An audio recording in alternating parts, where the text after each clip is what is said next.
একটি স্বাধীন মানচিত্রের স্বপ্ন বেশিরভাগ জনগোষ্ঠীই দেখে থাকে, তবে সেই স্বাধীনতা অর্জন করার জন্য অনেক ত্যাগ স্বীকার করতে হয়। আরাকান নিয়ে রোহিঙ্গারা নতুন এক পতাকার প্রহর গুনছে। তবে এই খবর রোহিঙ্গাদের জন্য আনন্দদায়ক হলেও বাংলাদেশের জন্য তা হুমকির সমতুল্য। বাংলাদেশে আশ্রিত রোহিঙ্গাদের একাংশ এখন নিজ দেশে ফিরে যেতে চায়। প্রয়োজনে যুদ্ধ করে স্বাধীনতার দাবিও তুলছে তারা। কক্সবাজারে রোহিঙ্গা ক্যাম্পে সরেজমিনে দেখা গেছে তরুণ রোহিঙ্গাদের মধ্যে জিহাদ ও স্বাধীন অঞ্চল প্রতিষ্ঠার আকাঙ্ক্ষা বেড়েই চলছে। তারা আরাকান আর্মির বিরুদ্ধে অস্ত্র ধরে লড়ার কথা বলছে। শিবিরগুলোতে আরসা, আরএসও, ইসলামিক মাহাজ ও এআরএ নামে 4টি সশস্ত্র গোষ্ঠী সক্রিয়।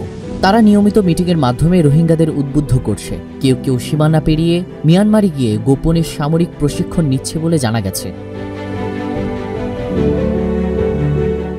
বিশ্লেষক টমাস কেইন বলেন, এই বিদ্রোহ ব্যর্থ হবে, তবে এর পরিণতি হবে ভয়াবহ। নতুন করে বিপুল সংখ্যক রোহিঙ্গা বাংলাদেশে আশ্রয়ের জন্য আসতে পারে।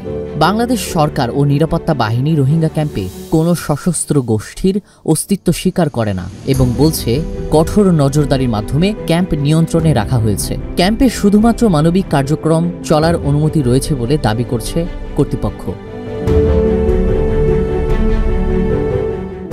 রোহিঙ্গাদের মধ্যে বেড়ে ওঠা এই স্বাধীনতাকামী মনোভাব এবং সশস্ত্র গোষ্ঠীগুলোর সক্রিয়তা বাংলাদেশের জন্য বড় নিরাপত্তা হুমকি হয়ে উঠতে পারে।